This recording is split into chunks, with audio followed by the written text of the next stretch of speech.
Assalamualaikum Dunsana. Kali ini kita akan membahas tentang Pariaman, sebuah kawasan rantau dari Minangkabau. Dan keunikan utama adalah rumah adat bernama Rumah Gadang Tungkuy Nasi yang tidak memiliki gonjong. Kawasan ini secara keseluruhan tidak terdapat rumah adat yang berbentuk bagonjong, atap berbentuk tanduk kerbau. Dan yang paling unik adalah tidak ada gelar khusus yang diberikan seperti di tanah Minangkabau lainnya.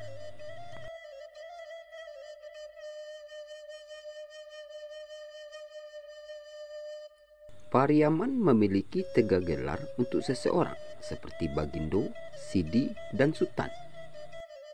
Selain itu, ada istilah unik di Pariaman yang tidak diketahui oleh siapa saja di tanah Minangkabau, yaitu uang jemputan. Istilah ini dimaksudkan untuk mengangkat derajat laki-laki Pariaman sebagai bentuk penyambutan dari keluarga istri kepada laki-laki yang nantinya menjadi tulang punggung keluarga.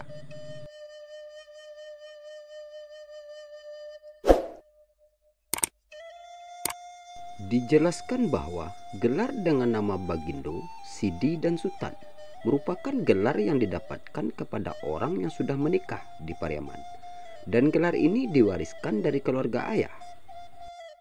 Sehingga yang boleh dipanggil ketiga nama tersebut adalah keluarga dari istri yang lebih tua dari pihak keluarga suami, dan yang sudah mempunyai istri dan keluarga istri biasanya akan dipanggil Sumando.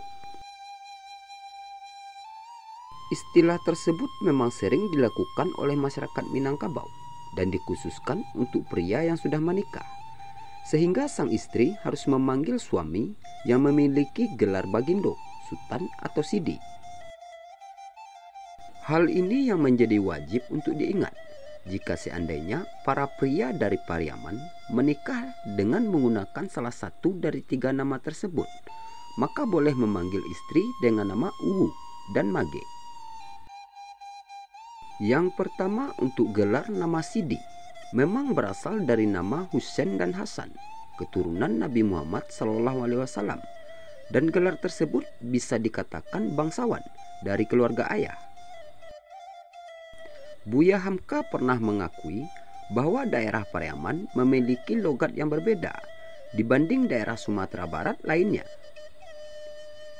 Lalu, gelar Bagindo merupakan gelar bangsawan yang didapatkan dari raja-raja yang turun dari Aceh. Dalam hal ini, gelar tersebut bisa didapatkan dari pihak ayah kepada anak laki-lakinya yang tertua. Gelar tersebut dianggap seperti warisan dari ayah kepada anak laki-laki. Buya Hamka pernah berpendapat bahwa pengaruh Aceh sangat kuat dan besar di daerah Pariaman, dan gelar Bagindo berasal dari keluarga ayah.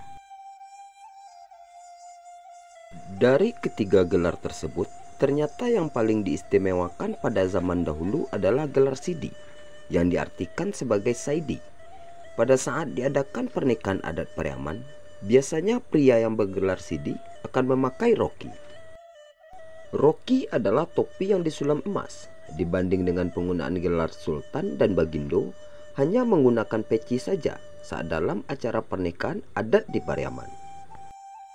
Keunikan di balik pernikahan yang bergelar Sidi adalah ibu dari keluarga istri biasanya akan memberikan uang kepada menantu, sehingga menjadi salah satu tradisi yang unik di Pariaman.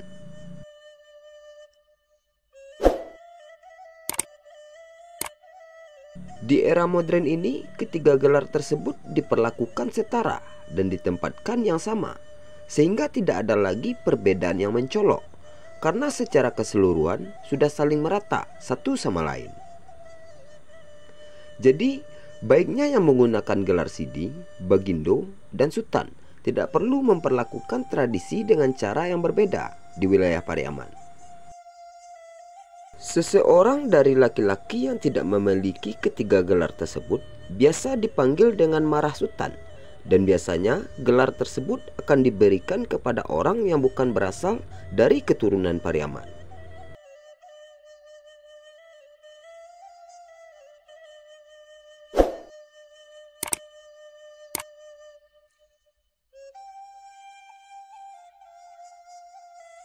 Kota Pariaman ini lahir berdasarkan Undang-Undang Nomor 12 Tahun 2002, tanggal 10 April 2002 tentang pembentukan Kota Pariaman Provinsi Sumatera Barat yang ditandatangani oleh Presiden RI Megawati Soekarno Putri. Undang-undang tersebut diundangkan ke dalam lembaran negara RI dengan nomor urut 25 tahun 2002 oleh Sekretaris Negara RI Bambang Kesowo. Namun jauh sebelumnya, dari mana asal penduduk Pariaman? Jika dilihat masa silam kota Pariaman, maka Pariaman merupakan salah satu daerah rantau dari Minangkabau, seperti halnya Padang, Pasisir, dan Tiku.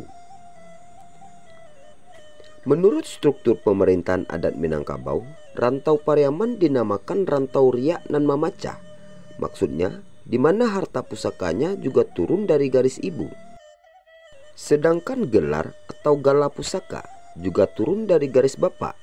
Warisan gelar setelah berumah tangga turun dari bapak, seperti Sidi, Bagindo, dan Sultan. Penduduk Pariaman umumnya turun dari Luhak Tanah Datar. Selain itu, juga dari Luhak Agam bagian utara, sedangkan bagian selatan justru turun dari Solo. Meski demikian, tetap saja mereka yang turun dari Luhak Tanah Datar menjadi pemegang utama roda pemerintahan.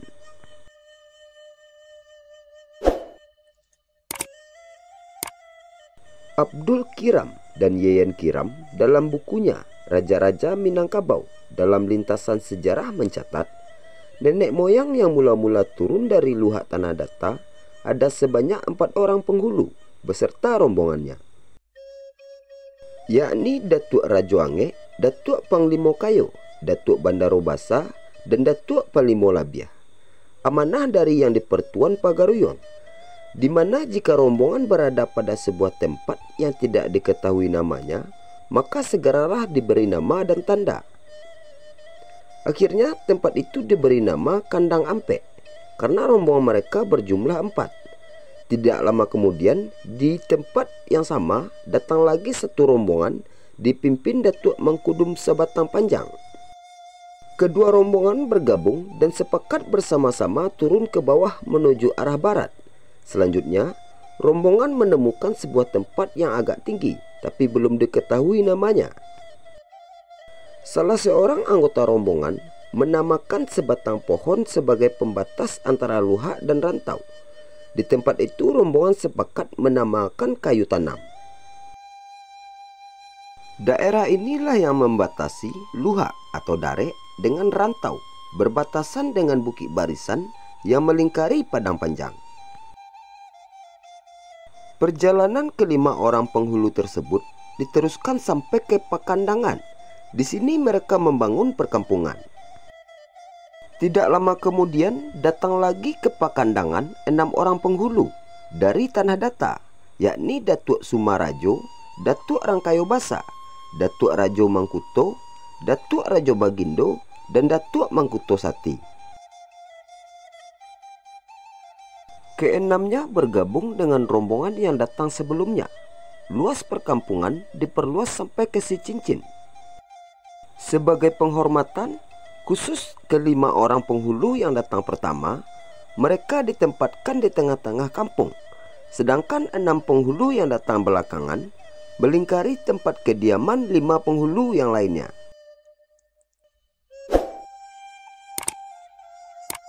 Daerah ini akhirnya bernama Anam Lingkung.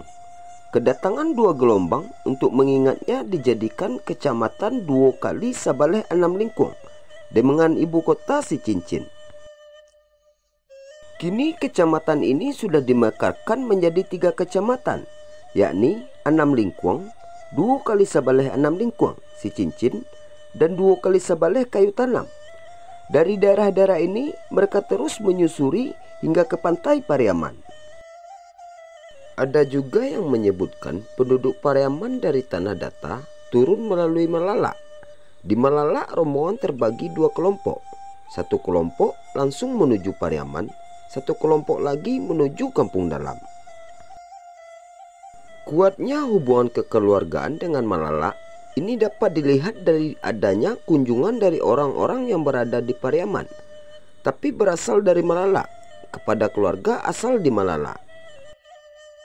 Pariaman yang terletak di pinggir pantai mudah dikunjungi pelaut dari berbagai negeri, menyebabkan mudahnya hubungan dengan daerah lain, sehingga masyarakatnya pun mudah menerima perubahan, baik sosial, politik, maupun agama. Tak heran sebagai wilayah yang berada di pinggir pantai dan disinggahi oleh berbagai pedagang, Pariaman belakangan dihuni tak hanya dari keturunan Minangkabau dari daerah Dare. Di Pariaman terdapat pula keturunan Keling atau Kalyang. Mungkin karena warna kulitnya lebih hitam, maka disebut saja Kalyang. Sehingga jika ada anggota keluarga orang Pariaman, sering dikatakan kulitnya hitam Kalyang. Bahkan sebelum proklamasi Indonesia 17 Agustus 1945, di Pariaman juga banyak terdapat keturunan Tionghoa. Bukti peninggalan keturunan Tionghoa tidak bisa dibantah. Adalah kuburan keturunan Tionghoa di Tobo, Palabah, dan nama daerah Kampung Cino. Sedangkan bangsa penjajah, Belanda, Inggris, dan Jepang yang pernah bermukim di Pariaman, hingga kini tidak diketemukan lagi buktinya. Hanya ada informasi di sekitar Kampung Perak ada kuburan Belanda. Namun kini sudah menjadi areal perkantoran, yakni kantor Kesbang Linmas Kabupaten Padang Pariaman. Meski penduduk Pariaman sudah bercampur, tapi tetap memakai adat Minangkabau dalam kesehariannya. Hanya saja sebagai daerah rantau, di Pariaman tidak diketemukan rumah gadang seperti di daerah Dare. Rumah gadangnya tidak bergonjong sebagaimana rumah gadang di daerah Dare seperti tanduk kerbau.